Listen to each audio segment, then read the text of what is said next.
বাবা বাজার থেকে মোটা মোটা তাজা তাজা কচুরলতি এনেছে আর চিংড়ি মাছ এনেছে। এটা দিয়ে দারুণ একটা রেসিপি হবে আজ।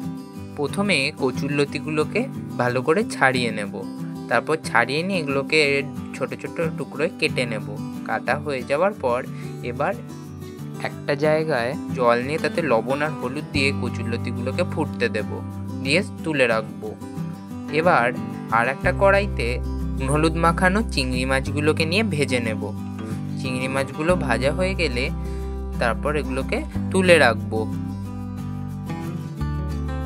এবার ওই তেলেতেই কুচো করা পেঁয়াজ দিয়ে দেবো, দিয়ে একটু ভাজা ভাজা করব। পেঁয়াজ লালচে হয়ে গেলে তাতে আদা আর কাঁচা লঙ্কা কুচো দিয়ে দেবো।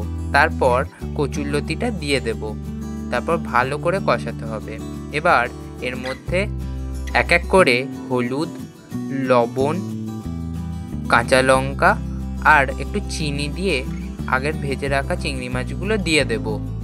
কষিয়ে নিয়ে মাখা মাখা করে নিয়ে কিছুক্ষণ ঢাকা দিয়ে দিলেই আমাদের তৈরি চিংড়ি দিয়ে চটজলদি কচুরলতি।